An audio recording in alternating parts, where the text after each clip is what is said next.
Hello everyone, you are welcome to Apexi learning. Apexi learning में आप सभी का स्वागत है। उम्मीद करता हूँ आप सब अच्छे होंगे और अपनी पढ़ाई अच्छे से कर रहे होंगे।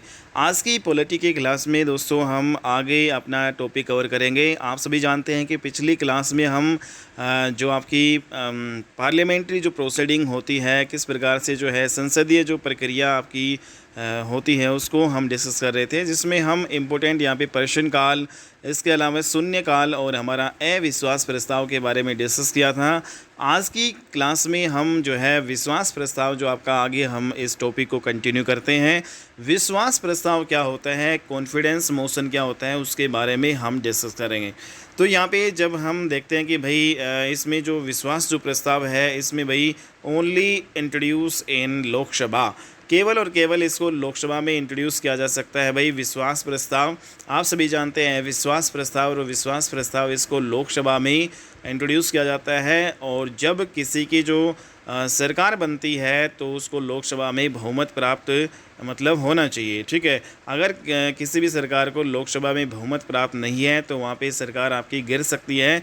तो यहाँ पे बात करते हैं कि विश्वास जो प्रस्ताव है, कॉन्फिडेंस मोशन इसको हम बोलते हैं, केवल और केवल ये लोकसभा में इंट्रोड्यूस किया जाता है, केवल लोकसभा में लाया जाता है और इसमें 50 एमपी के साइन की आवश्यकता यहाँ पे नहीं होती है। ठीक है, तो आपने देखा कि जो आपका अविश्वास प्रस्ताव है उसमें 50 एमपी की आवश्यकता जो है होती थी, जबकि विश्वास जो प्रस्ताव है इसमें 50 एमपी की यहाँ पे सिग्नेचर की आवश्यकता नहीं होती। इसको इंट्रोड्यूस किया जाता है लोकसभा में। एंड ये जो आपका विश्वास जो प्रस्ताव है किसके द्वारा लाया जाता है, तो यहाँ पे बाय रूलिंग पार्टी, सरकार के द्वारा ही ये आपका लाया जाता है। जो भाई सरकार करंट में जो चल रही है, ठीक है, तो वो मतलब यहाँ पे लाती है और वो कहती है कि भाई मतलब यहाँ पे हमारी मेजॉरिटी है। ठीक है, हम मतलब हमारा जो बहुमत है तो वो अपना बहुमत सिद्ध करती है। तो बाय रूलिंग पार्टी, सरकार के द्वारा ये लाया जाता है। इसमें भी चर्चा और मतदान क्या आपके होते हैं, तो यहाँ पे जो डिस्कशन और वोटिंग दोनों जो है यहाँ पे लोकसभा में होती है। तो इस जो जब आपका ये विश्वास प्रस्ताव जो है आपका लाया जाता है तो इसमें डिस्कशन और वोटिंग दोनों लोकसभा में यहाँ पे होती है। ये इंपॉर्टेंट पॉइंट आपको ध्यान में रखना है।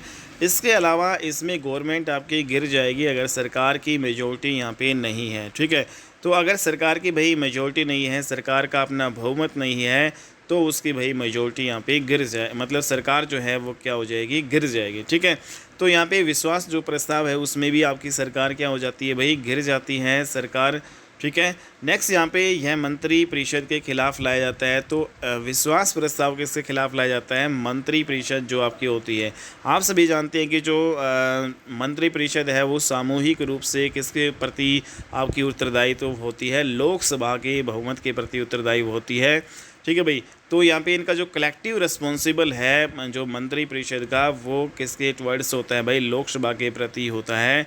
ठीक है, तो ये जो है चीज़ें आप ध्यान यहाँ पे रख सकते हैं।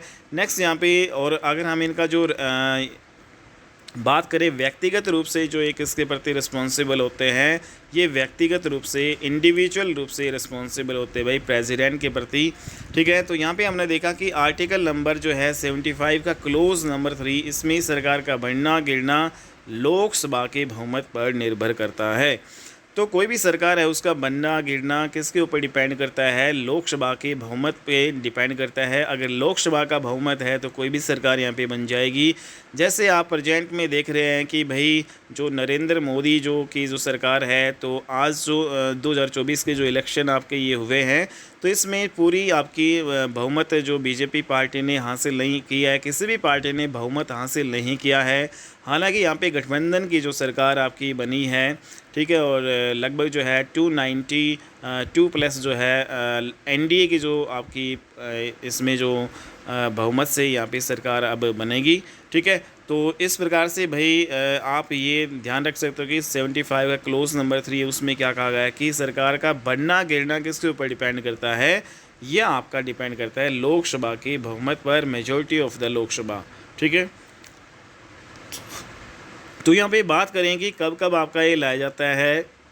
तो जो विश्वास प्रस्ताव आपका कब लाया जाता है भाई, यहाँ पे जब लोक महत्व के मामले हो तब ये आपका लाया जाता है। दूसरा, यहाँ पे अगर राष्ट्रपति की इच्छा है तो राष्ट्रपति की सलाह पर ये आपका लाया जाता है। तीसरा यहाँ पे कोर्ट के आदेश पर, जब मतलब ऑर्डर हो कोर्ट का, तब आपका यहाँ पे लाया जाता है।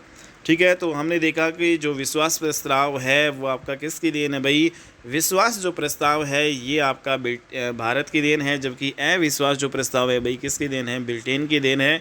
और विश्वास प्रस्ताव है ये जो आपका कॉन्फिडेंस जो मोशन है ये भारत की ही देन है। यह सरकार पर डिपेंड करती है कि सरकार जब लाना चाहे ये ला सकती है। तो विश्वास प्रस्ताव जो है सरकार के ऊपर डिपेंड करता है, जब चाहे वो ला सकती है इसको। ठीक है भैया, अपना बहुमत सिद्ध करने के लिए।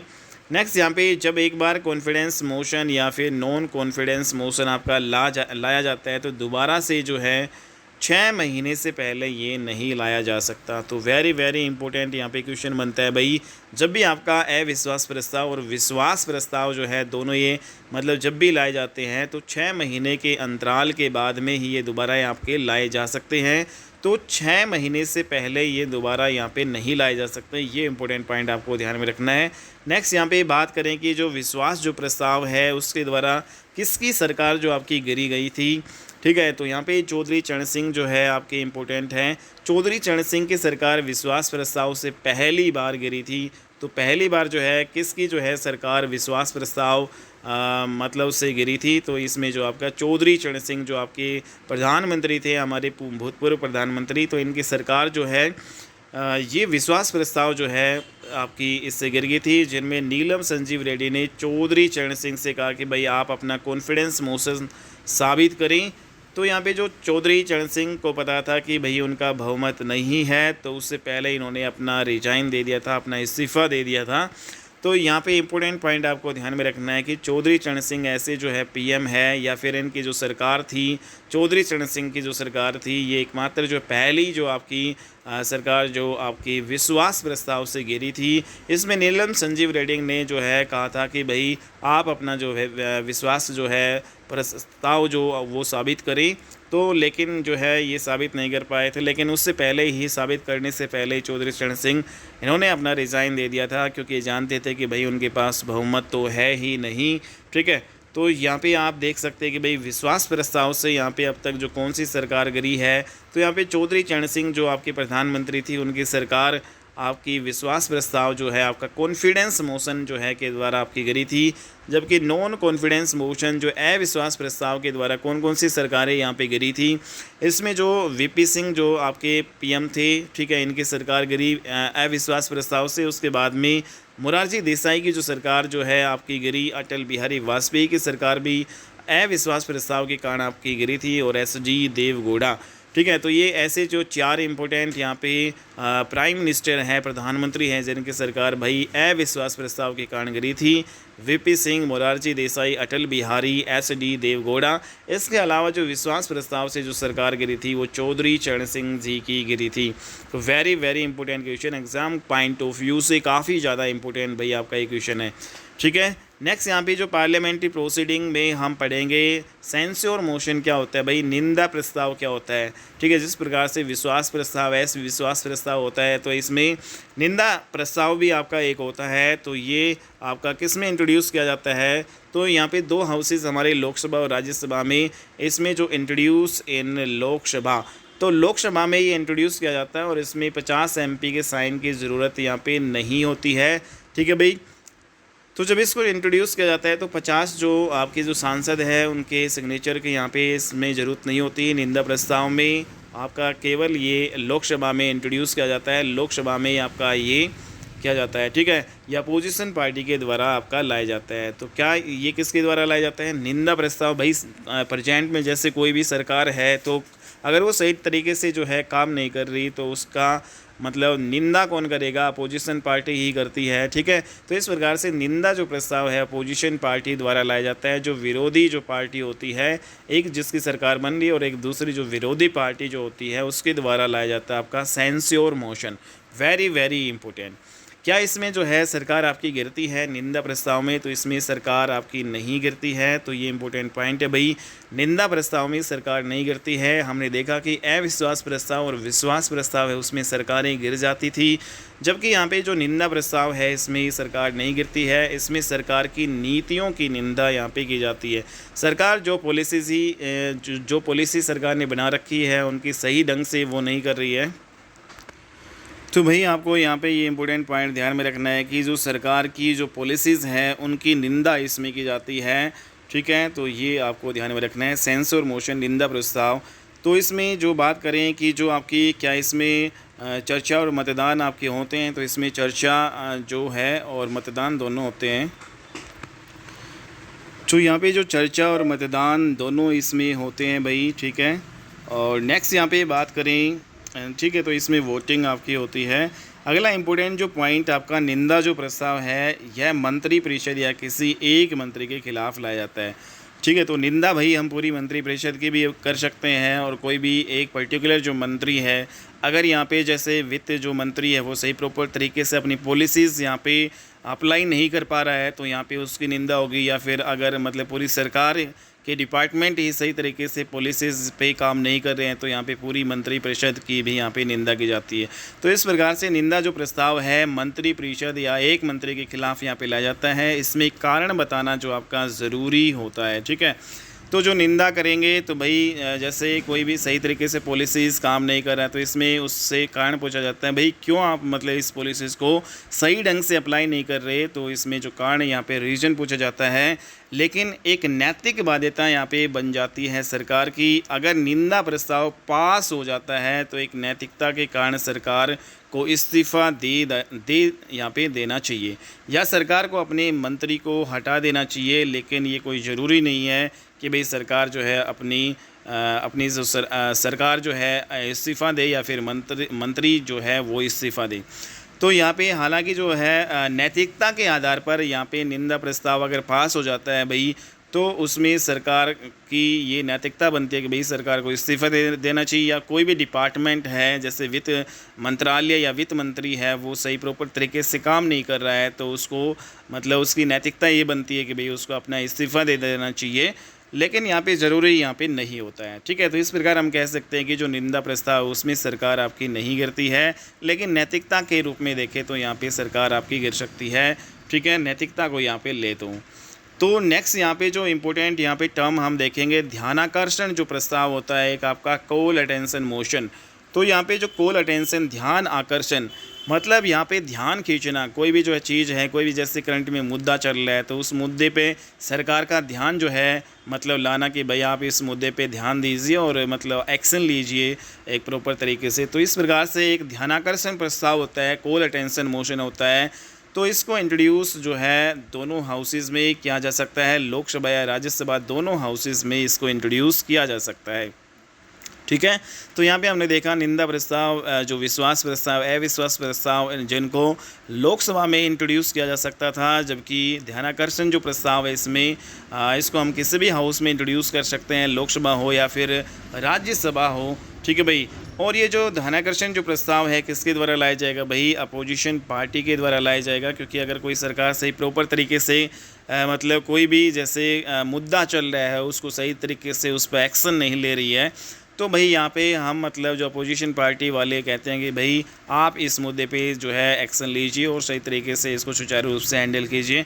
तो इस प्रकार जो अपोजिशन पार्टी के द्वारा ये आपका ध्यानाकर्षण जो प्रस्ताव लाया जाता है अर्जेंट पब्लिक इम्पोर्टेंस के मैटर पर ये लाया जाता है। मतलब तत्कालीन लोक महत्व का अगर कोई मामला है, अर्जेंट में कोई मामला है पब्लिक के लिए, ठीक है, तो उस मैटर पे आपका ध्यानाकर्षण प्रस्ताव ये आपका लाया जाता है। अब बात करें इसमें क्या डिस्कशन होती है, तो बिल्कुल यहाँ पे इसमें केवल डिस्कशन होती है, इसमें केवल चर्चा होती है। क्या इसमें वोटिंग होती है? इसमें वोटिंग नहीं होती है, केवल जो है चर्चा होती है, डिस्कशन होता है। मंत्री का ध्यान आकर्षित करने के लिए ये आपका लाया जाता है और इसमें सरकार आपकी नहीं गिरती है, ठीक है। तो यहाँ पे हमने देखा कि निंदा प्रस्ताव और आपका ध्यानाकर्षण प्रस्ताव इसमें सरकार नहीं गिरती है, जबकि आपका विश्वास प्रस्ताव और अविश्वास प्रस्ताव उसमें सरकारें गिर जाती है। ठीक है, तो ये आपको जो है इम्पोर्टेंट पॉइंट यहाँ पे ध्यान में रखना है। तो हमने देखा कि कई बार निंदा प्रस्ताव से मंत्रियों को हटाया भी गया है। आपने देखा कि जो निंदा प्रस्ताव अगर पास हो जाता है तो उसमें मंत्री है उसको हटाया जा सकता है। जैसे अगर वित्त मंत्री सही प्रॉपर तरीके से काम नहीं कर रहा है, ठीक है, या फिर एजुकेशन जो मिनिस्ट्री है, जो मतलब यहाँ पे जो शिक्षा मंत्रालय जिसके पास है, ठीक है, तो यहाँ पे जो एजुकेशन मिनिस्टर है अगर वो प्रॉपर तरीके से शिक्षा के क्षेत्र में काम नहीं कर रहा है या फिर उसने कुछ गलत किया है, तो भाई निंदा प्रस्ताव के माध्यम से ऐसे मंत्रियों को यहाँ पे हटाया भी जा सकता है, ठीक है। और यहाँ पे कुछ मंत्रियों को हटाया भी गया है। जैसे हम एग्जाम्पल के तौर पे यहाँ पे देखें, जैसे दिल्ली में आपका बम ब्लास्ट हुआ 2004-9 में, और जिसमें शिवराज सिंह जो पाटिल आपके गृह मंत्री थे जब कांग्रेस की सरकार थी उस टाइम, तो यहाँ पे जो बम ब्लास्ट पर अपोजिशन पार्टी ने हंगामा मचा दिया भाई, और कांग्रेस ने शिवराज जो पाटिल है उसको गृह मंत्री जो होम मिनिस्ट्री की पद से हटा दिया था, ठीक है। तो इस प्रकार से निंदा प्रस्ताव यहाँ पे पास करके यहाँ पे इसको शिवराज सिंह पाटिल को हटाया गया था गृह मंत्री से। तो ये आपका यहाँ पे ध्यान में रखना आप भाई, ठीक है। नेक्स्ट जो आपका जो इम्पोर्टेंट पॉइंट है भाई एडजोर्नमेंट, जो आपका मोशन स्थगन जो प्रस्ताव क्या होता है। तो यहाँ पे जो स्थगन प्रस्ताव जो आपका है एडजोर्नमेंट जो मोशन किसे कहते हैं भाई, इसके बारे में हम डिस्कस करते रहे हैं। सबसे पहले बात करें कि जो आपका एडजोर्नमेंट जो मोशन है इसको लोकसभा में इंट्रोड्यूस किया जाता है और लोकसभा में 50 एमपी के सिग्नेचर यहाँ पे होने चाहिए, ठीक है। तो 50 एमपी के सिग्नेचर होने चाहिए और इसको लोकसभा में इंट्रोड्यूस किया जाता है भाई। एडजोर्नमेंट जो मोशन होता है स्थगन जो प्रस्ताव, इसको सरकार इसमें क्या गिरती है, तो इसमें जो है भाई स्थगन जो प्रस्ताव है उसमें आपकी सरकार गिर सकती है, गिर जाती है इसमें भी, ठीक है। हालांकि इसको राज्यसभा में भी लाया जा सकता है बट मोस्टली इसको लोकसभा में इंट्रोड्यूस किया जाता है, ठीक है, स्थगन जो प्रस्ताव को। नेक्स्ट यहाँ पे बात करें किसके द्वारा लाया जाता है स्थगन जो प्रस्ताव, अपोजिशन पार्टी आपकी लेके आती है, ठीक है भाई। तो अपोजिशन पार्टी स्थगन जो प्रस्ताव को लाती है, इसमें डिस्कशन होती है और वोटिंग दोनों ही होती है, ठीक है। तो स्थगन जो प्रस्ताव में दोनों ही चीज़ें होती हैं। अगर ये पास हो जाता है तो सरकार जो है को इसमें इस्तीफ़ा देना पड़ता है, मतलब यहाँ पे जो है सरकार गिर जाती है, पूरी मंत्रिपरिषद को इस्तीफ़ा यहाँ पे देना पड़ता है, ठीक है। स्थगन जो प्रस्ताव एडजोर्नमेंट जो आपका मोशन अगर पास हो जाता है तो इसमें सरकार आपकी गिर जाती है। Very very important point. बात करें कि यहाँ पे जो तत्कालीन लोक महत्व के जितने भी मामले हैं, तत्कालीन लोक महत्व के मामले पे ये आपका लाया जाता है पब्लिक जो आपका अर्जेंट पब्लिक इम्पोर्टेंस के मामले पे ये आपका लाया जाता है। तो यहाँ पे देखिए कि जो ये रिसेंट का मामला जो है होना चाहिए आपका, ठीक है। दूसरा यहाँ पे यह जो निश्चित होना चाहिए, डेफिनेट होना चाहिए। तीसरा केवल एक मामला ये होना चाहिए, ओनली वन मैटर, ठीक है। तो तत्कालीन लोक महत्व के मामले पे आपका स्थगन जो प्रस्ताव लाया जाता है, एडजोर्नमेंट प्रस्ताव लाया जाता है। और रिसेंट का कोई भी मामला हो उस पे आपका लाया जाता है, ठीक है। कोई भी मामला हो डेफिनेट होना चाहिए, केवल एक मामला होना चाहिए, तो यहाँ पे उस केस में आपका ये लाया जाता है। तो अगर कोई ऐसा मामला है जिस पर पहले ही डिस्कशन हो चुका है तो भाई इसको नहीं लाया जा सकता उस मुद्दे पे, ठीक है। कोई भी मुद्दा है जिस पे पहले ही डिस्कस हो चुका है, पहले ही उस पर चर्चा हो चुकी है, तो ऐसे मामले पर भाई आपका एडजोर्नमेंट जो मोशन नहीं लाया जाता है। जब स्थगन जो प्रस्ताव आपका एडजोर्नमेंट जो मोशन लाया जाता है तो यह लोकसभा के अध्यक्ष के ऊपर डिपेंड करेगा कि वो इसे स्वीकार करे या ना करे। तो वेरी वेरी इंपॉर्टेंट पॉइंट है भाई, ये आपका स्थगन जो प्रस्ताव है उसको लोकसभा के अध्यक्ष के ऊपर डिपेंड करता है कि वो स्थगन जो प्रस्ताव है उसको स्वीकार करे या ना करे, ठीक है। तो अर्जेंट पब्लिक जो आपके मैटर होते हैं उनके ऊपर ये लाया जाता है, लोकसभा के अध्यक्ष के ऊपर डिपेंड करता है कि भाई वो इस स्थगन जो प्रस्ताव को स्वीकार करे या ना करे। अगर लोकसभा के अध्यक्ष ने इस जो बिल को स्वीकार कर लिया है तो सदन की कार्यवाही स्थगित जो है कर दी जाती है। तो वेरी इंपॉर्टेंट पॉइंट है, स्थगित का मतलब यहाँ पे एडजोर्नमेंट। तो यहाँ पे जो आपकी पार्लियामेंट्री जो प्रोसीडिंग जो प्रक्रिया चलती है भाई उसको स्टॉप कर दिया जाता है इसमें। अगर जो है यहाँ पे लगता है कि लोकसभा के अध्यक्ष को भाई उस बिल को स्वीकार करना चाहिए तो उस बिल को अगर वो स्वीकार कर लेता है, मतलब जो आपका स्थगन जो प्रस्ताव को स्वीकार कर लेता है तो यहाँ पे जो सदन की कार्यवाही स्थगित कर दी जाती है, कुछ टाइम के लिए एडजोर्न जो है यहाँ पे कर दी जाती है। तो उस केस में जो है कोई चर्चा किसी भी मुद्दे पर नहीं होती, कोई वोटिंग किसी भी मुद्दे पर नहीं होती, ओनली इसी मैटर पर चर्चा या वोटिंग होती है। ठीक है भाई। तो जब भी आपका स्थगन जो प्रस्ताव लाया जाता है तो किसी भी जो है मुद्दे के ऊपर ना तो वोटिंग होती है ना ही डिस्कशन होता है, केवल और केवल जो स्थगन जो प्रस्ताव पर ही वोटिंग और डिस्कशन होता है। जब तक सरकार इस बात को ना माने या सरकार अपोजिशन को अपने फेवर में ना ले, ठीक है भाई, तो तब तक जो है आपका ये वोटिंग एंड चर्चा आपकी चलती रहती है, मतलब ये संसद की जो प्रक्रिया आपकी चलती रहती है। ठीक है, तो यहाँ पे सरकार को प्रॉमिस इसमें करना होता है कि भाई वो इस मैटर को लेकर जल्द से जल्द जो है कार्यवाही करेगी, जल्द से जल्द कदम उठाएगी। तो जो आपका स्थगन जो प्रस्ताव लाया जाता है तो उस पर सरकार को प्रोमिस करना पड़ता है भाई कि वो इस पर्टिकुलर मैटर पर वो जल्द से जल्द एक्शन लेगी। ठीक है, और जब इसको लाया जाता है स्थगन जो प्रस्ताव को, तो इसी जो प्रस्ताव पर चर्चा होती है, इसी प्रस्ताव पर भाई वोटिंग होती है। बाकी किसी भी मामले पर ना तो चर्चा होती है ना ही वोटिंग होती है। ठीक है भाई, तो ये जो है चीज़ें आपको ध्यान में रखना है। तो यहाँ पे इम्पोर्टेंट अगर पॉइंट यहाँ पे देखें, एडजॉर्नमेंट जो मोशन यहाँ पे, जैसे आपका भाई कोरोना का टाइम में आया था, कोविड-19 आपका आया उस टाइम, और एक आपका जो ताज केस ताज जो आपका अटैक हुआ था, मुंबई अटैक हुआ था, निर्भया केस का जो मामला 2012 का, इसमें जो आपका एडजॉर्नमेंट मोशन लाया गया था और सारी जो संसदीय जो प्रक्रिया उसमें यहाँ पे रुक गई थी और केवल इन्हीं मैटर पर वोटिंग और जो यहाँ पे डिस्कशन यहाँ पे हुआ था। ठीक है, और सरकार को इसमें प्रोमिस करना होता है कि भाई वो इस पर्टिकुलर मैटर पर वो जल्द से जल्द एक्शन लेगी।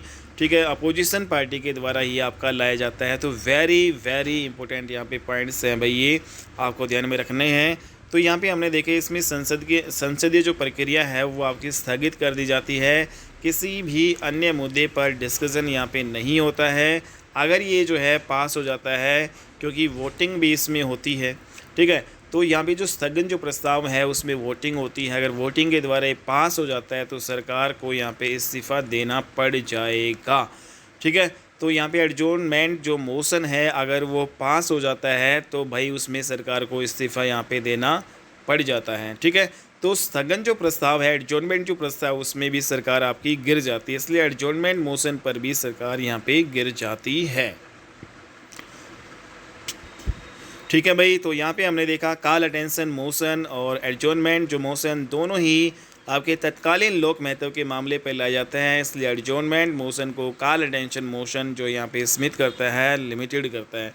तो वेरी वेरी इंपॉर्टेंट पॉइंट है जो ध्यानाकर्षण जो प्रस्ताव है और ये एक आपका स्थगन जो प्रस्ताव है, ये दोनों को दोनों किस मैटर पे लाए जाते हैं भाई, जो भी करंट में जो तत्कालीन जो लोक महत्व के जो मामले हैं, वो करंट में जो भी आपके मुद्दे हैं, ठीक है, जो आपके लोक महत्व के लिए हैं, उन पे ये लाया जाता है दोनों ही।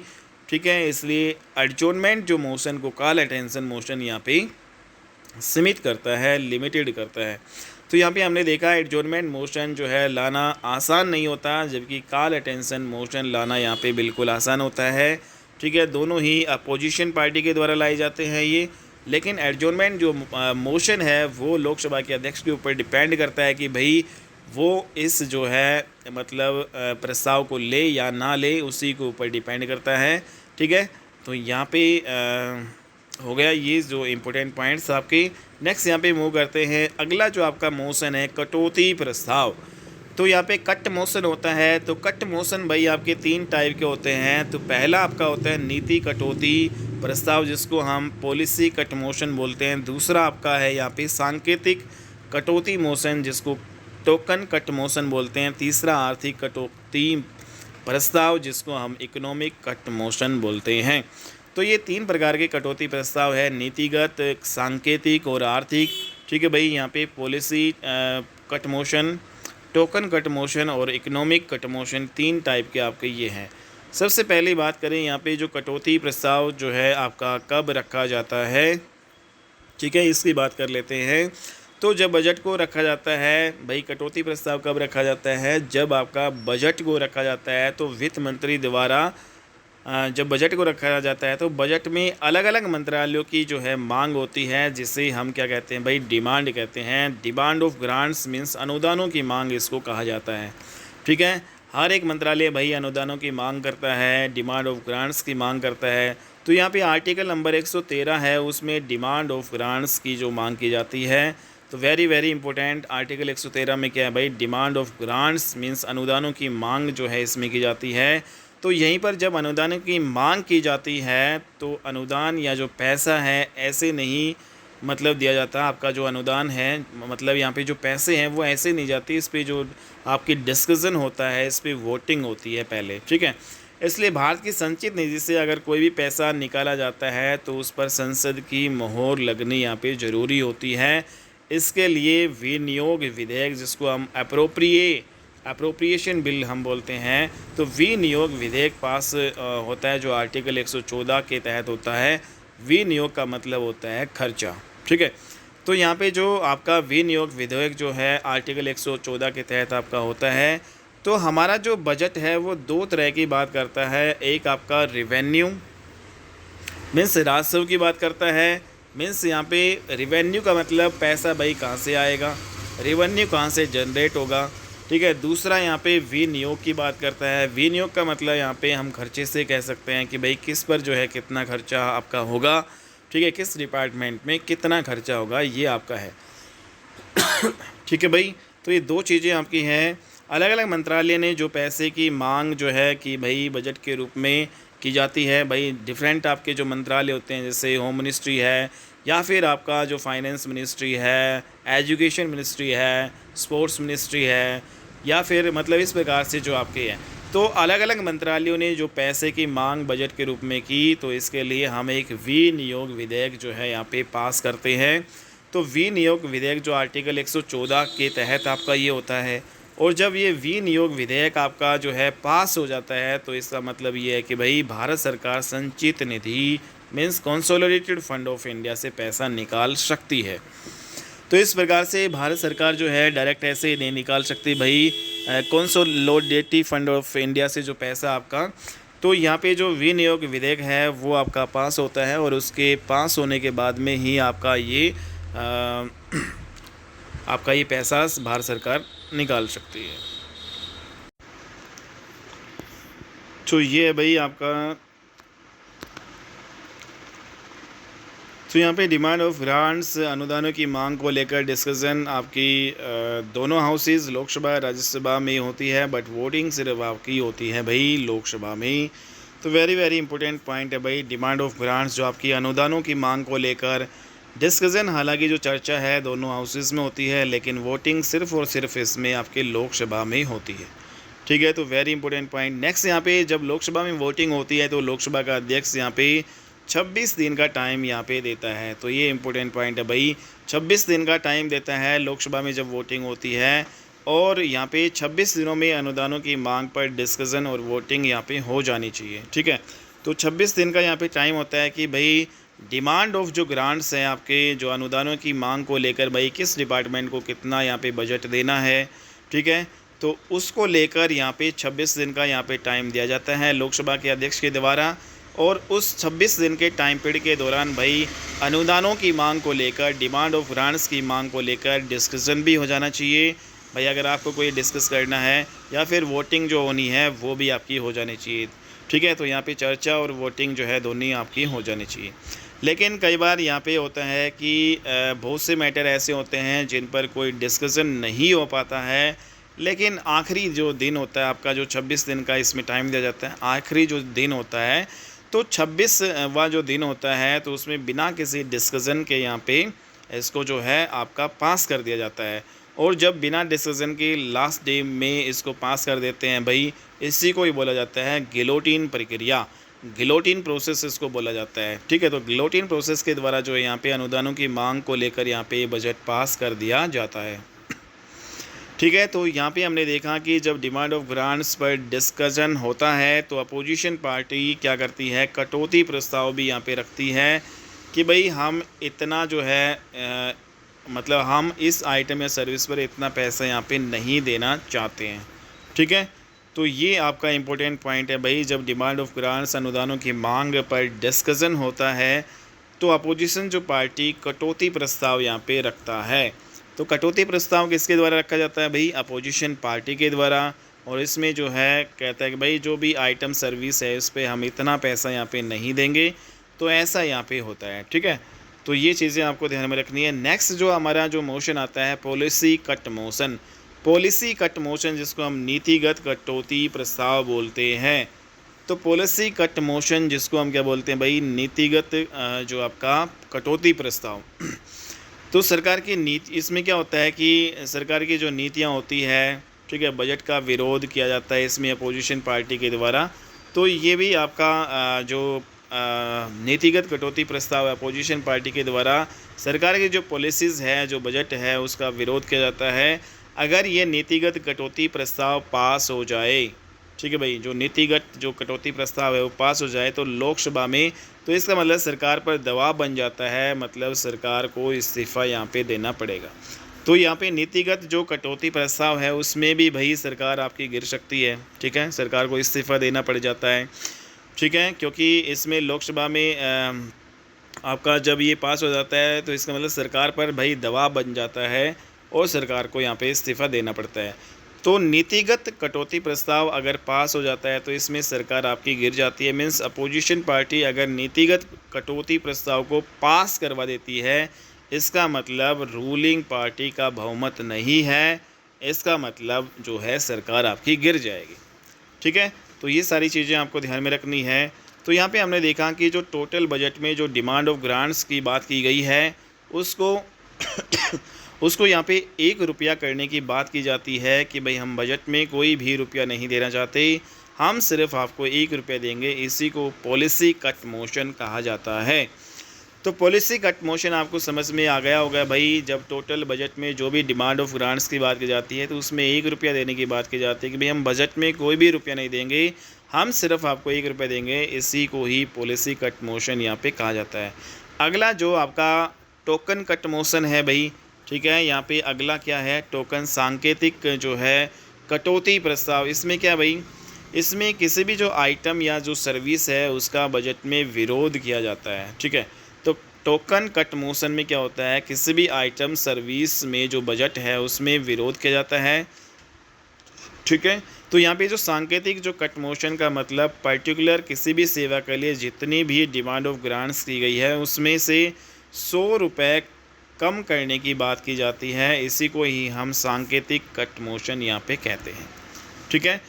तो इसमें 100 रुपये कम करने की बात की जाती है, इसी को ही हम क्या कहते हैं भाई, सांकेतिक कट मोशन। अगला जो हमारा है आर्थिक कटौती मोशन, जिसको हम इकोनॉमिक कट मोशन बोलते हैं। तो ये क्या होता है, तो भाई ये आपका कोई भी सर्विस या कोई भी सेवा या प्रोग्राम या स्कीम, तो कोई भी सर्विस या जो स्कीम या प्रोग्राम जिसमें भाई मान लेते हैं कि हमने 1000 करोड़ रुपए की मांग की सरकार ने, तो उसमें जो है स्पेशल अमाउंट मान लेते हैं कि भाई 500 करोड़ रुपए कम करने की यहाँ पे मांग की बात की, ठीक है, या फिर कितना भी होगा, हो सकता है भाई 500, 400, 300 कुछ भी जो है आपका मतलब कम करने की मांग की गई, तो उसे हम आर्थिक जो है कटौती प्रस्ताव कहते हैं। तो इस प्रकार से जो यहाँ पे कटौती की जाती है इसी को ही कहते हैं भाई कटौती प्रस्ताव।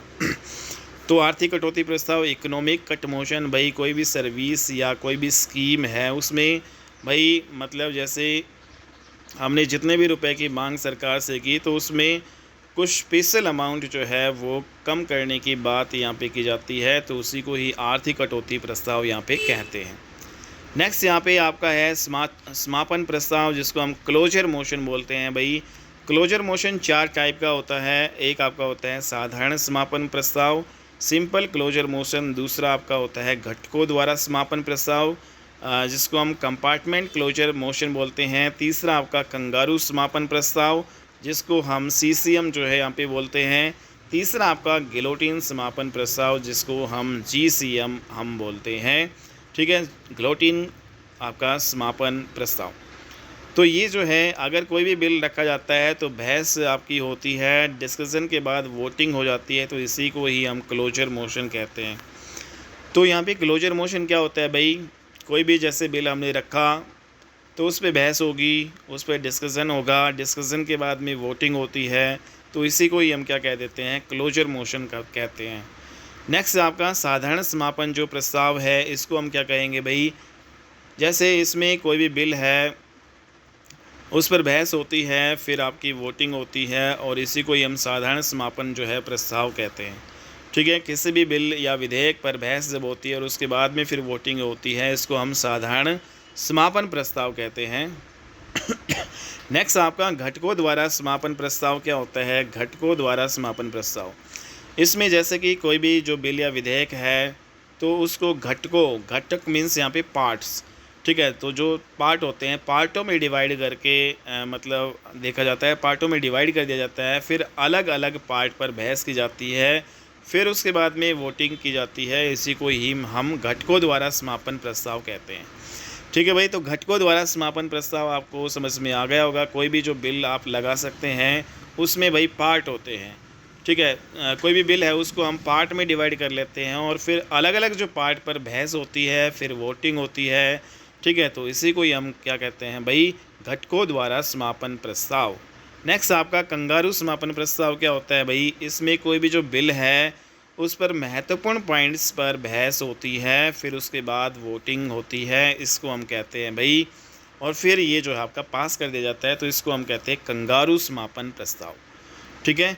तो यहाँ पे कंगारू समापन प्रस्ताव में क्या होता है? कोई भी बिल है उसके इम्पोर्टेंट जो पॉइंट्स होते हैं, महत्वपूर्ण जो बिंदु होते हैं, केवल उन पे ही बहस होती है, उसके बाद उस पर वोटिंग होती है, फिर इसको पास कर दिया जाता है, तो इसको कंगारू समापन प्रस्ताव हम कहेंगे। गिलोटिन समापन प्रस्ताव क्या होता है भाई? ये बजट में आपका यूज होता है। तो वेरी इंपॉर्टेंट पॉइंट है भाई, गिलोटिन समापन प्रस्ताव किस में यूज होता है? बजट में यूज होता है। तो लोकसभा में जब बजट रखा जाता है तो बहस होती है और वोटिंग भी होती है। राज्यसभा में ओनली क्या होता है भाई? डिस्कशन होता है, वोटिंग यहाँ पे नहीं होती है। ठीक है। तो ये आपको ध्यान में रखना है भाई, लोकसभा में जब बजट रखा जाता है तो बहस उस पर होती है, वोटिंग भी होती है। राज्यसभा में ओनली डिस्कशन यहाँ पे होता है इससे रिलेटेड, जो गिलोटिन समापन जो प्रस्ताव है इसमें। तो लोकसभा का अध्यक्ष जो एक टाइम तय कर देता है भाई, 26 दिन का जो टाइम होता है आपका, जो सबसे लास्ट का डे है। ठीक है। तो जब कई बार क्या होता है कि हमारे हाउसेस के अंदर भाई बेफालतू की चीज़ें, हंगामे वगैरह जो है होते हैं, विपक्ष के द्वारा बेफालतू की बातों में टाइम वहाँ पे निकाल देते हैं। 26 दिन का वो टाइम लोकसभा के अध्यक्ष के द्वारा दिया जाता है, तो ये 26 दिन ऐसे ही गुजर जाते हैं। तो ऐसे जो है बहुत से मामले होते हैं भाई जिन पे डिस्कशन आपका हो ही नहीं पाता। तो क्या होता है कि भाई आखिरी जो दिन होता है 26वां दिन, 26 दिन का इसमें टाइम दिया जाता है, तो आखिरी जो दिन होता है उस पर बिना किसी डिस्कशन किए, बिना किसी चर्चा किए, अनुदानों की जो मांग है, डिमांड ऑफ ग्रांट्स हैं, उसको पास करवा दिया जाता है। इसी को ही हम गिलोटिन समापन प्रस्ताव कहते हैं। तो गिलोटिन समापन प्रस्ताव आपको समझ में आ गया होगा भाई, ये जो डिमांड ऑफ ग्रांट्स को लेकर बजट में आपका यूज़ होता है। ठीक है। नेक्स्ट यहाँ पे इम्पोर्टेंट आपका पॉइंट है विप या सचेतक। यहाँ पे हम इसके बारे में डिस्कस करेंगे। ये इम्पोर्टेंट टर्म क्या होती है भाई? तो यहाँ पे ये आपका यूज़ होती है भाई दल बदल कानून में। जब आपका एंटी डिफेक्शन जो लाभ आपका होता है, दल बदल कानून में इसका यूज किया जाता है विप का, सचेतक जिसको यहाँ पे कहते हैं। तो हर राजनीतिक पार्टी का सदन के अंदर क्या होता है भाई? एक सचेतक होता है। ठीक है। तो जितने भी पॉलिटिकल पार्टी है उनका सदन में क्या होता है भाई? सचेतक होता है। ठीक है। तो सचेतक को अपॉइंट जो है पॉलिटिकल पार्टी के द्वारा किया जाता है। जो भी पॉलिटिकल पार्टी है उसके द्वारा इस सचेतक को नियुक्त किया जाता है, सदन में ही आपका होता है। सचेतक क्या करता है कि भाई पार्टी की गाइडलाइन की सूचना ये देता है, पार्टी की गाइडलाइन की सूचना ये देता है सचेतक। खासकर जो सचेतक जो है का अविश्वास प्रस्ताव और विश्वास प्रस्ताव जब लाया जाता है तो मोस्टली वहाँ पर इसका यूज़ होता है। ठीक है। तो इसका जो सबसे इम्पोर्टेंट जो काम कहाँ पे होता है भाई? जब भी आपका नॉन कॉन्फिडेंस मोशन और कॉन्फिडेंस मोशन आपका लाया जाता है तो उसमें जो है मोस्टली सचेतक का यूज आपका होता है भाई। एंटी डिफेक्शन लॉ में आपका ये यूज़ होता है भाई। ठीक है। तो ये आपका हो गया। नेक्स्ट यहाँ पे अगर हम बात करें, हर पार्टी के अपने अपने सचेतक होते हैं, हर पॉलिटिकल पार्टी के, तो वो अपनी पार्टी की गाइडलाइन जारी करते हैं। ठीक है भाई जैसे कांग्रेस पार्टी है तो कांग्रेस पार्टी की ये गाइडलाइंस है।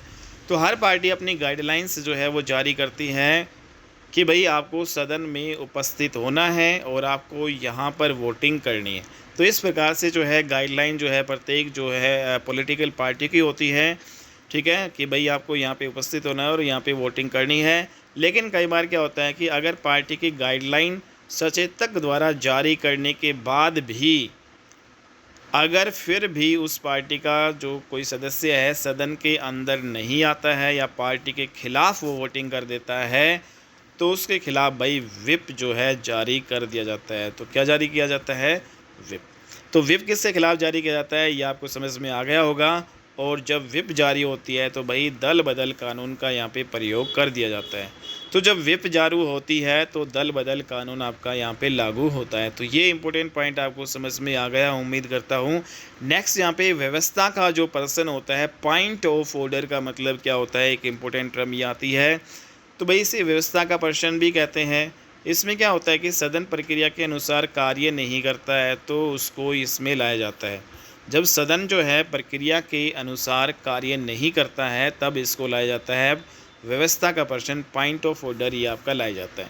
तो point of order opposition party के द्वारा लाया जाता है। तो इम्पोर्टेंट पॉइंट ये है कि भाई पॉइंट ऑफ ऑर्डर जो व्यवस्था का जो पर्सन किसके द्वारा लाया जाता है, अपोजिशन पार्टी के द्वारा लाया जाता है। एक आपका आता है इम्पोर्टेंट जो यहाँ पे टर्म है, थैंक यू मोशन, धन्यवाद प्रस्ताव। तो भाई धन्यवाद प्रस्ताव क्या होता है? धन्यवाद प्रस्ताव विशेष अभिभाषण मीन्स जब आपका स्पेशल एड्रेस करना होता है तो तब इसमें यूज़ किया जाता है। धन्यवाद जो है प्रस्ताव, थैंक यू मोशन जो है ये आपका विशेष अभिभाषण जिसको हम स्पेशल एड्रेस बोलते हैं उसमें यूज़ किया जाता है। जो विशेष अभिभाषण है, जो स्पेशल एड्रेस है, वो दोनों सदनों के मेंबर एक साथ इसमें बैठते हैं और राष्ट्रपति दोनों सदनों को एक साथ यहाँ पे संबोधित करता है। तो विशेष अभिभाषण जो स्पेशल एड्रेस है भाई उसमें क्या होता है, दोनों सदन आपके लोकसभा राज्यसभा के सदस्य एक साथ बैठते हैं और उन जो है दोनों सदनों को कौन संबोधित करेगा भाई, यहाँ पे प्रेसिडेंट करता है।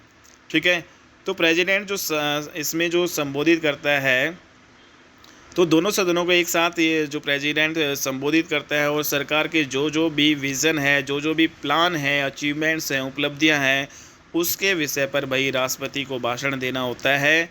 ठीक है, तो उसके ऊपर राष्ट्रपति भाषण देता है।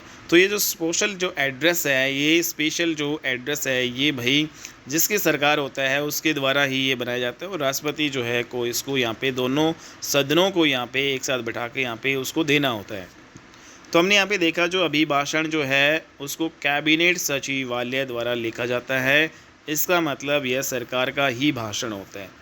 तो जो स्पेशल एड्रेस है जो राष्ट्रपति देता है दोनों सदनों को, ये किसके द्वारा लिखा जाता है भाई, जो कैबिनेट सचिवालय होता है, जो मतलब सरकार का ही एक प्रकार से भाषण होता है। सरकार के प्लान्स, विजन्स, अचीवमेंट उसमें लिखी होती है।